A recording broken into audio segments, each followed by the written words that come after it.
The wind howls across the vast open plains as the moon casts a cold glow on the earth below. A small tribe of early humans, Homo erectus, moves cautiously through the grasslands, their bodies silhouetted against the darkened sky. Their faces are grim, their eyes sharp, scanning the horizon for danger. They walk in silence, the only sound being the soft rustling of the grass beneath their feet. The world around them is hostile. No fire, no warmth, only the chill of the night and the ever-present threat of predators lurking in the shadows. A sudden rustle in the distance, a large figure, its silhouette unmistakable. A saber-toothed tiger prowls, eyes fixed on the tribe. The tribe's leader, a tall figure with weathered skin and a stern gaze, signals to his companions. Their hunt has taken longer than expected, and now they must face a more dangerous foe, survival itself. The group stops, huddling together. The leader holds up his hand, signaling for silence. The tension is palpable as they crouch low to the ground, their muscles taut, preparing for the worst. Every step they take must be calculated, every breath measured. One wrong move, and the consequences could be deadly. A sharp, bone-crushing roar breaks the silence. The saber-toothed tortured tiger has spotted them. It lunges forward, its powerful jaws snapping shut with a terrifying sound. The leader shouts silently, gesturing for the tribe to scatter. They move like shadows swiftly and quietly, using the cover of the tall grass to evade the predator's deadly gaze. The chase is on. One of the younger tribe members, a woman with a fierce determination in her eyes, picks up a sharp stone from the ground. She grips it tightly, her knuckles white with the effort. She's not just running for her life. She's running for her family, for the future of her people. Her heart races, but she doesn't falter. She knows that the tribe must survive no matter the cost.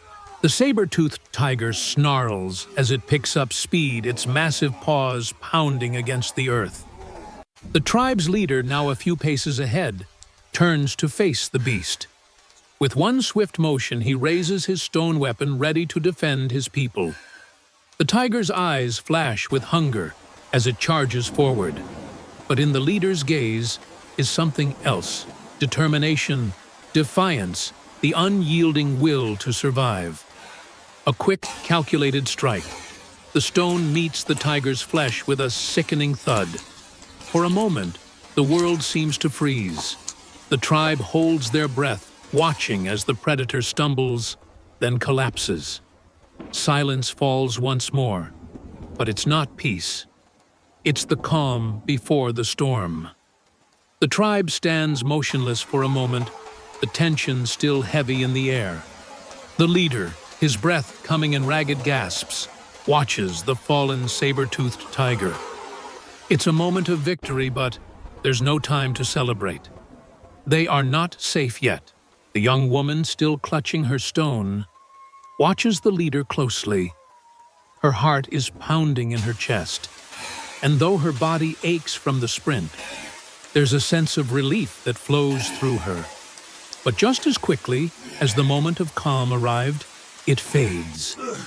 The distant growl of another predator rumbles through the grass. It's not just the saber-toothed tiger that threatens their survival. The plains are teeming with dangers large and small, and without fire to keep them at bay. Every night could be their last. They can hear the wind whisper through the trees as the leader motions for them to move.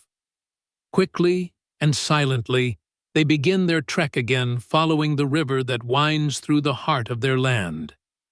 The river is their lifeline. It's where they fish, where they gather water, and where they find refuge when the plains become too dangerous. But tonight, even the river feels like a trap. The moon's reflection dances on the surface of the water, but there is no warmth to be found here. As they walk along the banks, a sudden rumble shakes the ground beneath their feet. The leader looks up, eyes narrowing, as a storm begins to form on the horizon. Thick clouds gather, blocking out the moonlight, turning the night into an impenetrable black void. The wind picks up, howling through the trees, carrying with it the promise of a storm. The young woman looks to the sky, fear creeping into her heart. The storm could bring more than just rain. It could bring floods, or worse, landslides, that could bury them all. The river could rise, cutting off their escape. They need shelter and fast. With swift gestures, the leader directs the tribe towards the cave they had used before. The path is treacherous, the rocks slick from the moisture in the air. They push forward, knowing that the storm is coming for them, but they cannot outrun it. Their only hope is to find safety in the cave before the storm hits full force. The sky rumbles louder now, and the first raindrops begin to fall. A cold, icy drizzle that soon turns into a torrential downpour. The tribe pushes forward, their footsteps hurried, but careful, the cave still out of reach. Then, as if the night has not tested them enough, the worst happens. The young woman slips on the wet ground. She stumbles, her body hurtling toward the edge of a steep cliff. Her scream is muffled by the roar of the storm, but the leader hears it. He turns just in time to see her falling. In a heartbeat, he leaps forward, grabbing her wrist, just before she plunges into the darkness below. His grip tightens, his muscles straining as he pulls her back to safety. The tribe watches in breathless silence, the storm howling all around them. They have survived the attack of the saber-toothed tiger, but now they face the wrath of nature itself. The leader pulls the young woman back onto solid ground, his chest heaving with exertion, and for a moment, the storm seems to quiet. His grip loosens, but only slightly, as they both gasp for air, the weight of the near-death experience hanging between them. The tribe gathers around, eyes wide with fear and awe, but there is no time for celebration. They must move forward. There is no shelter to be found until they reach the cave. The rain intensifies, blurring their vision as they press on. The wind whips through the trees, sending branches crashing to the ground, blocking their path.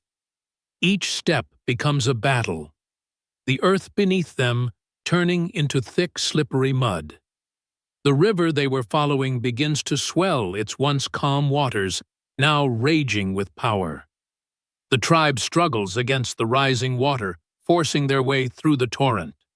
The noise of the storm and the rushing river drowning out everything else. As they near the cave, their haven, their final refuge from the storm, the ground beneath their feet becomes treacherous. The tribe's leader moves ahead, guiding the tribe with determined steps. He gestures for the group to hurry. Every second counts now. The young woman, still shaken, follows closely behind, her hands trembling as she clutches her stone weapon. There is no turning back. Finally, after what seems like an eternity, the entrance to the cave comes into view. They scramble towards it, their soaked bodies finally reaching the safety of the rocks. One by one, they enter the cave, breathless and exhausted, their bodies chilled to the bone, but their spirits unbroken. The storm rages on outside, but inside there is a fleeting sense of relief. The leader motions for silence.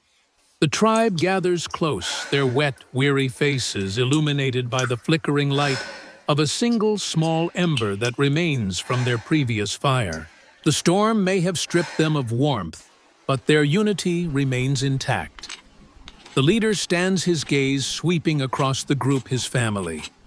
In that moment, amidst the howling winds and the darkened sky, the tribe comes together. They huddle close, each of them finding warmth in the presence of the others. The young woman, still shaken from the fall, looks around the cave at her fellow survivors. Despite the hardships, the dangers, and the uncertainty there, is one thing she knows for certain: they are together. They will face whatever the night brings, and they will survive. The leader, now sitting beside them, slowly raises his stone tool into the air. The others follow, mirroring his gesture. Without words, they give thanks, thankful for each other, for their survival, and for the strength that has carried them through the night. The storm outside may rage, but inside, there is peace. And as the embers of their fire flicker and dance in the darkness, they realize the night may be fireless, but their spirit is ablaze.